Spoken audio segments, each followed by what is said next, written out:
ராமஸ்ய தபசஸ்ச அனுபாலனாத். ஹே ராவணாம், என் ராமன் என்னை நானே காப்பாற்றிக் கொள்ளும்படியான ஒரு அனுமதியை எனக்கு கொடுக்கல. அடுத்தது என்ன? நான் இங்கே அசோகவனத்தில் உட்கார்ந்து தவம் செய்வதனுடைய நோக்கம் என்ன? எதற்காக நான் இப்பொழுது தவம் செய்து கொண்டிருக்கிறேன் தெரியுமா? என் ராமன் வர வேண்டும், என் ராமன் வர வேண்டும், ராமனை நான் அடைய வேண்டும் என்பதற்காக, அவனை பெருகைக்காக தவம் செய்து கொண்டிருக்கிறேன். இந்த தவத்தின் வலிமையால் உன்னை சுட்டு பொசுக்கி விட்டேன் என்றால் என் தவம் போய்விடும். மறுபடியும் ராமனை குறித்து நான் தவம் செய்து சித்தி அடைய வேண்டும். அதனால தான் நான் உன்னை சுட்டு பொசுக்கல. இன்னொன்னு, ராமன் சர்வரக்ஷகன், அவன் காலில் போய் விழு. நிவர்த்தய மனோமத்தகா ஸ்வஜனே கிரியதாம் மனஹா. என் மீது வைத்த மனதை மாற்று, என் மீது வைத்த மனதை மாற்று, மனதை மாற்று, மனதை மாற்று. ஏன் மனதை மாற்றணும்? மனதை மாற்றினால், மனஹா என்பதை மாற்றினால் நமஹா என்று வருவனடா. அந்த ராமனிடத்துல போய் நமஹான்னு விழுந்தா போருவேன். நாம் அந்த ராமனிடத்துல நமஹான்னு போய் விழு. அதனால்தான் இது எங்க கத்துண்டாவோ? ரக்ஷிதவ்யாஸ்துயா சஸ்வதே கர்ப்பபூதாக தபோதனாக நகரஸ்தோ வனஸ்தோவாம் தொன்னோ ராஜா ஜனேஸ்வர. தண்டகாரண்யத்துக்குள்ள ராமன் வந்தான். அத்தனை மகரிஷிகளும் பார்த்தா. ஒவ்வொருத்தருக்கு கை இல்லை, ஒருத்தருக்கு கால் இல்லை, ஒருத்தருக்கு இடுப்பு இல்லை, ஒருத்தருக்கு இடுப்புல சதை இல்லை.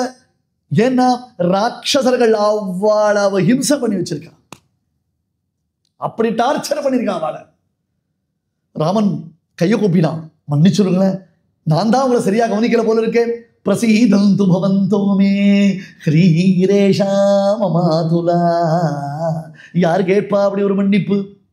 சமாதானம் சொல்லுவா, சாக்கு போக்கு சொல்லுவா. நான் சரியா தான் பார்த்தேன், நீங்க தான் சரியா இல்லைன்னுவா. ஆனா ராமன் அப்படி இல்லையே. உடனே அவளை பார்த்து எக்ஸ்கியூஸ் சொன்னான், என்னை மன்னிச்சிருங்கோ, நான் சரியா உங்களை ரட்சணம் பண்ணேன்னு இப்பதான் நான் புரிஞ்சுட்டேன். என்னுடைய காவல் சோர்வு, ரக்ஷண ஜாகரூகனாக நான் இல்லாத காரணத்தினால் என்றோ உங்களுக்கு இத்தகையதொரு சோகமோகங்கள் ஏற்பட்டிருக்கின்றன.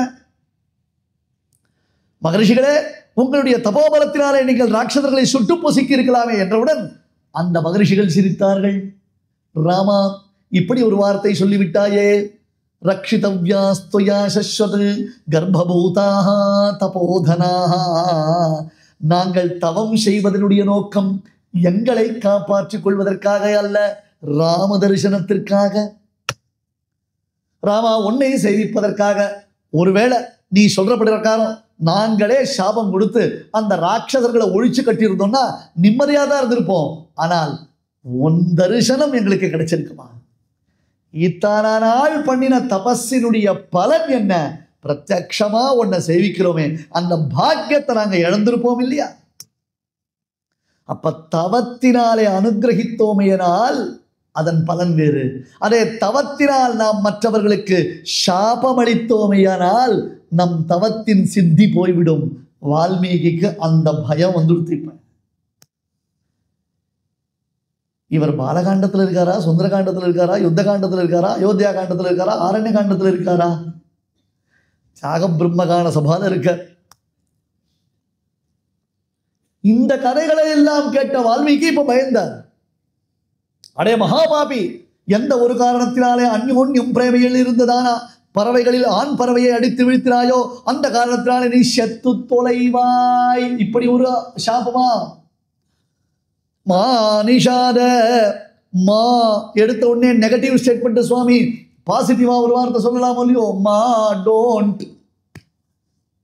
முதல்ல பேசச்சேவா அப்படி பேசுவா, முதல்ல வாயில வார்த்தை வரச்சேவே அப்படி ஒரு வரலாமா? நஞ்சுன்னு பேர் இதுக்கு. நஞ்சு இஸ் ஆல்வேஸ் நஞ்சு. நஞ்சுன்னு அர்த்தம் நகாரம், பிரதிஷேதம், நெகட்டிவிட்டி. டோன்ட் அப்படின்னு அர்த்தம். இப்படியா பேசுவா? மா நிஷாத பிரதிஷ்டாந்தோ அகமசாஸ்வதி சமாஹ யத் க்ரௌஞ்ச மிதுனாரேகம் அவதீஹி காமமோகிதம். செத்து தொரடாப்பா வேடுவனே, நான் பொடுக்குற போட்டாமா உசுறு போயிடுத்து அவருக்கு. ஒரு செகண்ட்ல உசுறு போயிடுத்து நடுங்கி போட்டார் வால்மீகி. ஐயோ, நான் தப்பு பண்ணிட்டேனே. அதுக்குள்ள பரத்வாஜன் டியூன் போட்டுவிட்டார். பரத்வாஜ் ஒல்லியோ, அதனால உடனே டியூன் போட்டார். மானிஷாத பிரதிஷ்டாந்தம் அகமசாஸ்வதி சமாஹா யத் க்ரௌஞ்ச மிதுனாதேகம் அவதீஹி காமமோகிதம் அப்படின்னு யோசிக்கிறார். ததுபகத சமாச சந்தியோகம் சமமதுரோபனதார்த்த வாக்கியபத்தம் ரகுவரச்சரிதம் முனி பிரணீதம் தசசிரசவதம் நிஷாமயத்வம். ரொம்ப அழகா அமைஞ்சிருக்கு. வார்த்தைகள்லாம் கோர்வையா இருக்கு. கன்ஜங்க்ட் கான்சனன்ட் சொல்லி நம்மளை படுத்தலாத, ரொம்ப வார்த்தைகள் வரல. அதனுடைய அக்ஷரங்கள்லாம் தந்திரீலய சமன்விதம், அழகான வீணையை வாசித்தார் எப்படி ஒரு ஆனந்தம் ஏற்படுமோ அப்படி ஒரு மனோரஞ்சகமான ஒரு ஆனந்தத்தை அளிக்கக்கூடியதாக இருந்தது. யோசிச்சார், சரி பார்ப்போம் அப்படின்றதாக அதை பார்த்துட்டு இருக்கார். இதுக்கப்புறம் மனசு அதில் ஈடுபடுமா? அனுஷ்டானங்கள் பண்ண முடியுமா? என்னமோ பண்ற. கேசவன் தர்ப்பயாமி, நாராயணன் தர்ப்பயாமி சொல்ற இடத்துல பூர்பூஸ்வகான்னு சொல்றார். ஜபம் பண்ண வேண்டிய இடத்துல பிராணாயாமம் பண்றார். பிராணாயாமம் பண்ற இடத்துல உட்காந்து ஜபம் பண்றார். ஓடல. பின்ன சார் இப்படி ஆயிடுத்தே சார் சிஎஸ்கே அப்படின்னு யோசிச்சுட்டே உட்காந்து சந்தியானம் பண்ணா எப்படி நடக்கும்? பண்றதே 11 மணிக்கு சந்தியானம். அதுல அது கடைசியில அந்ததுக்கு 2 6 அடிச்சாரோ இல்லையோ அப்படின்னு ஒரு ஆறுதலோட சந்தியானம் பண்ணிடணும்னா எங்க ஓடும்? இதுதான் ஓடும். மனசுல சோகம் இருக்கச்சே அனுஷ்டானங்கள் நிற்குமா? மகரிஷிக்கு அந்த சோகம் அத்துத்கிருஷ்டமா இருந்ததுனால அவர் ஒன்றும் நடக்கல. மறுபடியும் திரும்பி வர அங்க மறுபடியும் அவருக்கு ஒரு ஆச்சரியம் காத்துட்டு இருக்கு. என்னன்னா பிரம்மதேவர்.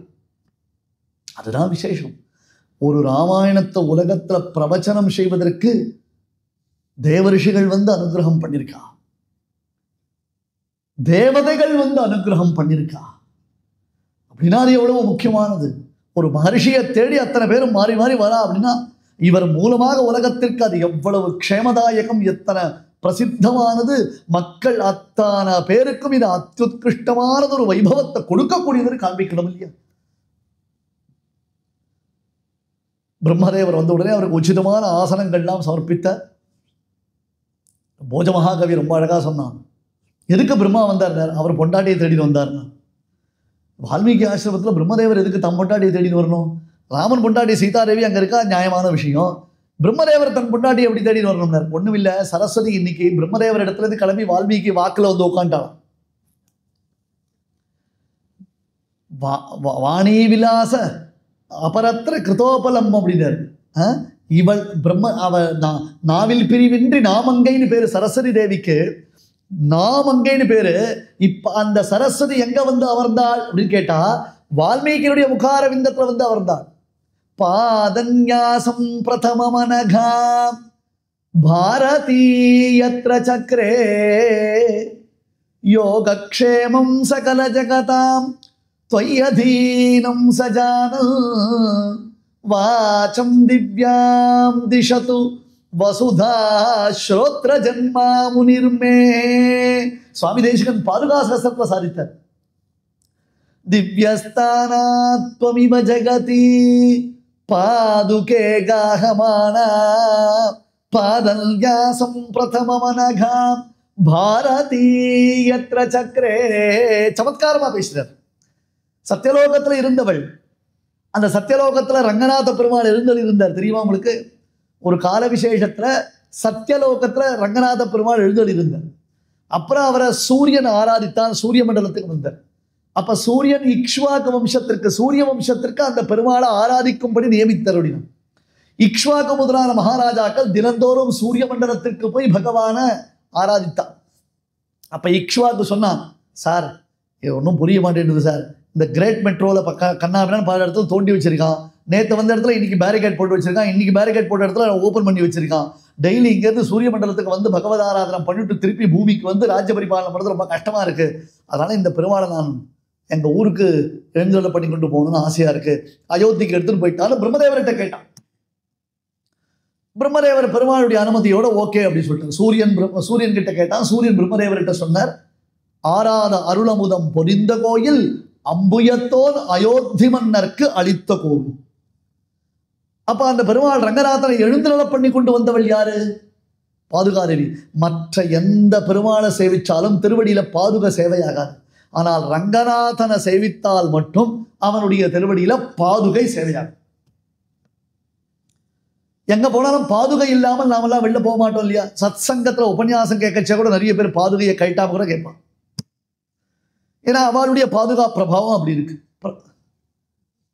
அந்த மாதிரி பெருமாள் அங்கிருந்து கிளம்புறாருன்னா அப்ப பெருமாள் பாதுகை இல்லாமல் கிளம்புவாரோ? திவ்யஸ்தானாத்வமிவ ஜெகதி பாதுகே காகமானா பாதன்யாசம் பிரதமமனகா பாரதி எத்திர சக்கரே. ஒரு இடத்துக்கு நாம கிளம்பினோம்னா ஸ்டெப் பை ஸ்டெப்பா கிளம்புவோம் இல்லையா, காலை எடுத்து முன்னாடி வைப்போம் இல்லையா, அதுக்கு என்ன பேரு? அடி வைத்தல்னு பேரு. அடி வைத்து நடக்கிறது அப்படின்னு அர்த்தம் இல்லையா? அப்ப அடி வைத்தல்னு அர்த்தம் எழுந்து வெளில போறோம், டக்கு டக்குன்னு காலை எடுத்து வச்சு நாம நடக்கிறோம். அப்போ அது பாதன்யாசம்னு பேரு, அடி வைத்தல்னு பேரு. இப்போ நம்ம பாதுகாதேவி சத்தியலோகத்திலிருந்து அடி வைத்து ரங்கநாதனை இங்க கொண்டு வந்தா.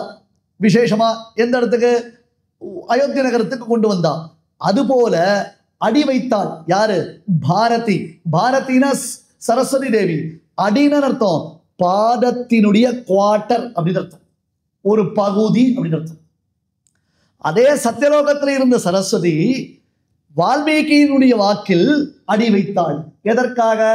வால்மீகி பகவானுடைய திருவடியான பாதுகையை பாடுவதற்காக பாரதி வால்மீகியின் வாக்கில் தன் அடி வைத்தாள்.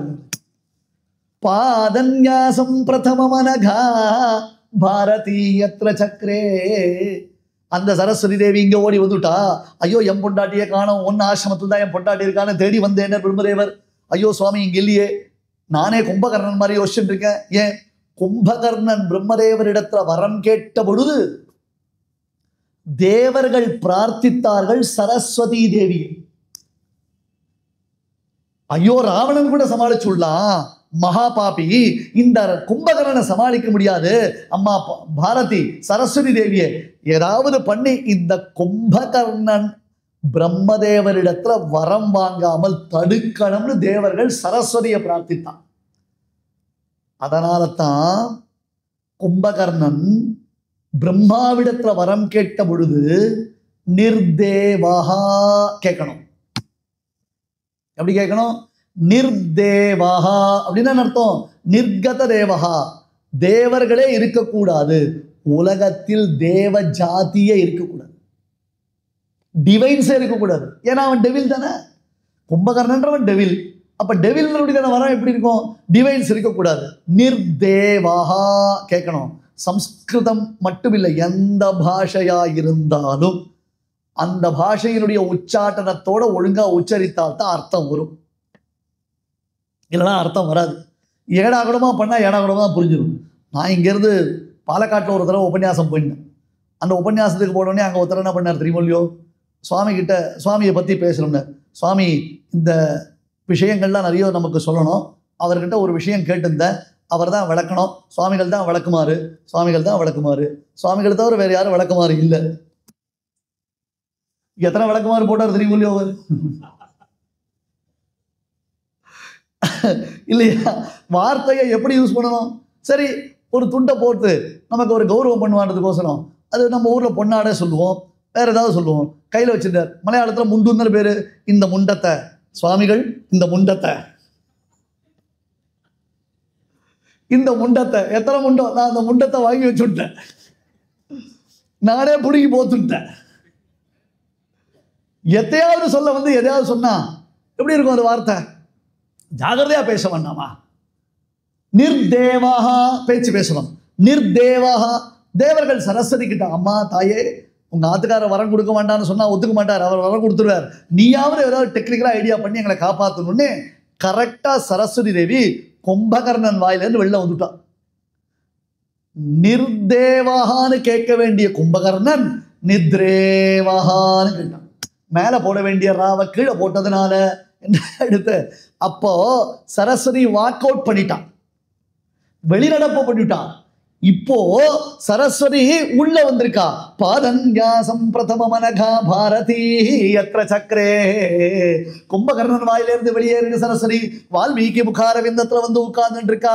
பிரம்மதேவர் தன்னுடைய பொண்டாட்டியை தேடி வந்துட்டார். ஆனா வால்மீகிக்கு என்ன பிரச்சனை? கும்பகர்ணன் வாய் மாதிரி நம்ம வாய் நாரி போட்டு போறது ஒரு பயம். தன்மஞ்சீர பிரதிமனினதே, நீ கவலைப்படாத, நீ எழுதக்கூடிய ஒவ்வொரு ஸ்லோகமும் எப்படி இருக்கும் தெரியுமா? சரஸ்வதி தேவியினுடைய கால் சிலம்பின் ஒலியை போன்ற உலகத்திற்கு இனிமையை அளிக்கக்கூடியது, ஆனந்தத்தை அளிக்கக்கூடியது. பிரம்மதேவர் எங்க நீ கம்போஸ் பண்ணின அந்த ஸ்லோகத்தை மறுபடியும் ஒரு தடவை சொல்லு. இன்னொரு தடவை சொல்லு. ஐயோ என் வாயால சொல்லணுமா? பரவாயில்ல சொல்ல. மச்சந்தா தேவதே பிரம்மன்னு பிரவருத்தேயம் சரஸ்வதி. என்னுடையதான அனுகிரக விசேஷத்தினால தான் உன் வாக்குல சரஸ்வதி வந்து உட்கார்ந்து இருக்கா. அவளுடைய அனுமதி, அவளுடைய அனுகிரகம் இல்லாமல் உன்னால் எப்படி ஒரு பேச முடியாது? என்ன சுவாமி, சரஸ்வதி அனுகிரகம் இருந்தா ஒருத்தருக்கு சாபம் எடுத்து அவன் செத்து போனதா ஒரு அனுகிரகம்? செத்து போன்னு சொல்றது சரஸ்வதியுடைய அனுகிரகமானார். அப்படி இல்லப்பா, மறுபடியும் பேசு. மச்சந்தா தேவதே பிரம்மன்னு பிரவருத்தேயம் சரஸ்வதி. என்ன அனுகிரகம் தான் அது, வேற இல்ல. சொல்ல மானிஷாத மானிஷாத சொல்லுப்பா. மானிஷாத பிரதிஷ்டால்தோ ஹே ஸ்ரீனிவாசா தும் மகமஹா சாஸ்வதி சமாஹா. பல்லாண்டு பல்லாண்டு பல்லாயிரத்தாண்டு. மான நெகட்டிவ்னு யார் சொன்னா? மானா மகாலட்சுமி இல்லையா? இந்திரா லோகமாதா மா க்ஷீரோததனயா ரமா பார்கவி லோகஜனனி க்ஷீரசாகர கன்யகா. சினானிம்ஸ் ஆஃப் மகாலட்சுமி உனக்கு தெரியுமா? சந்தேகம் இருந்தா பக்கத்து காம்பவுண்ட்ல இருக்க பத்மாவதி தாயார்கிட்ட போய் கேட்டுக்கொண்டார். மா நிஷார பிரதிஷ்டால்தோ மா நிஷீரதி அஸ்மின்னிதி மானிஷாதா. பந்திருக்கும் மெல்விரலால் பாவை பனிமலரால் வந்திருக்கும் மார்பன் நீலவேணி மணிவண்ணன். மா நிஷாதா ஹே ஸ்ரீனிவாச உனக்கு பல்லாண்டு ஜெய ஜெய ஜிதந்தே. அப்படியா? முதல் பாரத்துக்கு அப்படி அர்த்தம் சொல்லலாமா? அப்படித்தான் அர்த்தம் சொல்லணும். துமகவ சாஸ்வதி சமாஹா. சரி சுவாமி, எந்த காரணத்தால கரௌஞ்ச பறவையை கொன்றாயோ, ஆண் பறவையை, அதனாலே உனக்கு மரணம்னு சொன்னனே. இப்ப மரணம் ஓகே, ஆனா ரீசன் பிஹைண்ட் தட் அது இருக்கே. அந்த ரீசனை எப்படி கன்வெர்ட் பண்றதுன்னார்? கிரௌஞ்சா கிரௌஞ்ச மிதுனம். கிரௌஞ்சன கிரௌஞ்ச பக்ஷிக்கும் பேரு, கிரௌஞ்சன்னா அரக்கனுக்கும் பேரு, ராட்சசனுக்கும் பேரு. அண்டை குலத்துக்கு அதிபதியாகி அரக்கர். ராட்சசன் ஒத்த, அசுரன் ஒத்த, இப்படிலாம் இருக்காது இல்லையோ. அதுல ராட்சசனுக்கு கிரௌஞ்சன் பேரு. கிரௌஞ்சன் ராட்சசன், கிரௌஞ்ச மிதுனம் ராவணன் மண்டோதரி.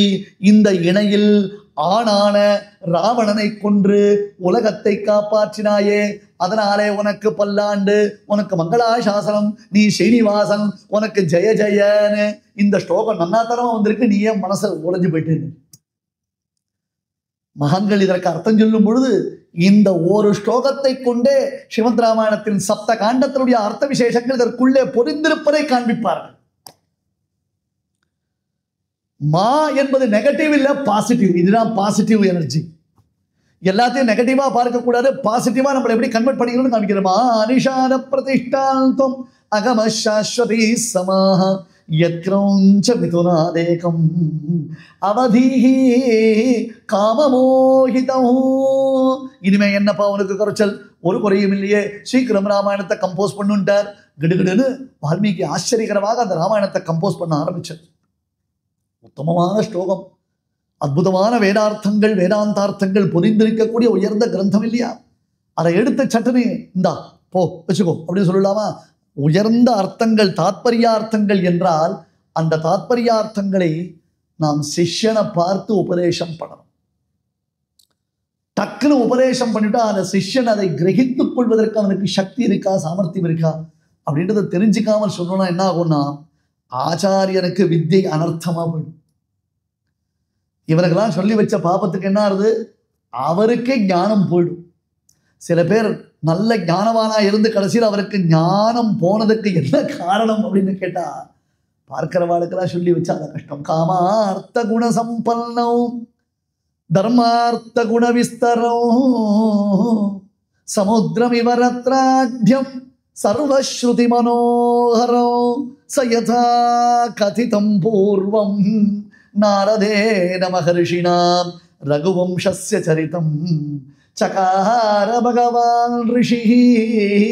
தர்மார்த்த காம மோட்சம் என்பதாக சதுர்வர்க்க பலனையும் நமக்கு அளிக்கக்கூடியது. காமார்த்த குண சம்பன்னோ தர்மார்த்த குண விஸ்தரோ. தர்மம், அர்த்தம், காமம் எல்லாத்தையும் கொடுக்குது. சமுத்திரம் இவரத்ராட்யம். சமுத்திரத்துல எத்தனை ரத்னங்கள் இருக்கு, எவ்வளவு இருக்கு அப்படின்னு கேட்டா கணக்கு சொல்ல முடியுமா?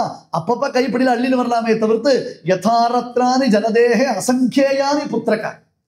சமுத்திரத்துல நிறைய ரத்னங்கள் இருக்குன்னு சொல்ல முடியுமே தவிர்த்து எவ்வளவு ரத்னங்கள் இருக்குன்னு காண்பிக்க முடியுமோ? அந்த மாதிரி ராமாயணத்தை சொல்லும் பொழுது அகமஹமிக்கையா ஒவ்வொரு முறை ராமாயணம் சொல்லும் பொழுது இங்கே முதல்ல சொன்னாலும் இல்லையோ அடியனுக்கு இந்த வாணிமகாலியே கிட்டத்தட்ட 4-5 ஆவர்த்திகள் அடியன் ஸ்ரீமத் ராமாயணம் சொல்லிருக்கேன் சாட்சாத்தா. அதை தவிர தனித்தனி வேதராமன் ஒரு சமயம் ராமாயணம் சொன்னேன், நவரச ராமாயணம் ஒரு தடவை ராமாயணம் சொன்னேன், ஒரு தடவை நவவித பக்தியின் ராமாயணம் நாங்கள் சொல்லி அடியன் பலவிதம் சொல்லியிருக்கேன். ஆனால் ஒவ்வொரு தடவை சொல்லும் பொழுது என்ன ஆகுது, ஒவ்வொரு விதமான அர்த்த விசேஷங்கள் அங்கே வருது நமக்கு. சமுத்திரமிவரத்ராட்யம் சர்வஸ்ருதி மனோகரம். சுவாமி சிலதெல்லாம் ஓகே, ஆனா காது கொடுத்து கேட்க முடியலையே. சர்வஸ்ருதி மனோகரம், ஆனந்தமான ஒரு இனிமையை அளிக்கக்கூடியது. சயதா கதிதம் பூர்வம், இவர் தன்னுடைய இடைச்சர்களை கொண்டு வரல, தனக்கு தோன்ற கதாபாகத்தை உள்ள கொண்டு வரல. ஆச்சாரியன் என்ன உபதேசம் பண்ணாரோ சயதா கதிதம் பூர்வம் நாரதேன மகரிஷினா, சம்க்ஷேப ராமாயணத்தை நாரதர் உபதேசம் பண்ணிட்டார். அதை எலாபரேட் பண்றாரே தவிர்த்து அந்த ஆச்சாரியன் உபதிஷ்டமான அர்த்தத்தை தவிர்த்து வேற எதுவும் தனியா போல. அதுலயே பிரம்மதேவனுடைய அனுகிரகம். ரகசியஞ்ச பிரகாசஞ்ச யத்விருத்தம் தஸ்ய தீமதா தத் சர்வம் தர்மவீரியன யதாவத் சம்பிரபஷ்யதி. ராமனுக்கும் சீதைக்கும் ஏகாந்தமாக நடந்த விற்த்தாந்தங்கள் கூட உனக்கு தெரியும். இந்த மாதிரி ஒரு அனுகிரகம் உண்டா? இல்லைனா லக்ஷ்மணன் கூட இருந்தான் சுவாமி. பிறந்தது முதற்கொண்டு ராமலக்ஷ்மணர்கள் பிரிந்தது கூட கிடையாது. பெருமாள் சீதையை விட்டு பிரிஞ்சிருக்காரு, லக்ஷ்மணனை விட்டு ராமன் பிரிஞ்சதே கிடையாது. ராமாயணத்துல சீதையை விட்டு 3 தடவை பிரிந்தார், ஆனால் லக்ஷ்மணனை விட்டு பிரிந்தது கிடையாது. கடைசியில ராமன் தன்னடிச்சோதிக்கு எழுந்தருளக்கூடிய சமயம், எல்லா அவதாரத்தை பூர்த்தி பண்ணிக்கணும், நேர கிளம்பி போனோம். அந்த சமயத்துல லக்ஷ்மணன் முதல்ல கிளம்புறான். ராமன் சொல்லிட்டார், லக்ஷ்மணன் இல்லைன்னா இனிமே நான் தடுக்க மாட்டேன் அப்படின்ட்டு. நச்சதேன வினானித்ராம் நவதே புருஷோத்தமகான, சீதை இல்லாமல் கூட 10,000 வருஷங்கள் ராஜ்ய பரிபாலனம் பண்ணின ராமபிரான், லக்ஷ்மணன் இல்லாமல் ஒரு க்ஷணம் கூட பெருமாள் இல்லை. அப்பேற்பட்ட லக்ஷ்மணனுக்கு கூட தெரியாத incident Kakasuran incident, hidden incident இன் அயோத்தியா காண்டா. அதை சீதாதேவி சுந்தரகாண்டத்துல சொல்றச்சே மட்டும்தான் தெரியுமே தவிர்த்து ஏதன் பதில லக்ஷ்மணனுக்கு கூட தெரியாது. அது வால்மீகிக்கு தெரிஞ்சது, தெய்வீக அனுகிரகம். ஒரு பக்கம் ஆச்சாரியனுடைய அனுகிரகம், அந்த ஆச்சாரியனுக்கு பிரேரகனாய் இருந்த தெய்வத்தினுடைய அனுகிரகம். அது இல்லைன்னா இது நடக்காது, அது இல்லைன்னா இதை எழுத முடியாது, அது இல்லைன்னா இதை சொல்ல முடியாது இல்லையா? ஆகையால் தெய்வீகமான இந்த காரியத்தை, இந்த உத்தமமான ராமாயணத்தை யார் மூலமா பிரவச்சனம் பண்ண வைக்கலாம், யார் மூலமா இதை பிரச்சாரம் பண்ண வைக்கலாம், எவ்வளவு பெரிய சிந்தனை.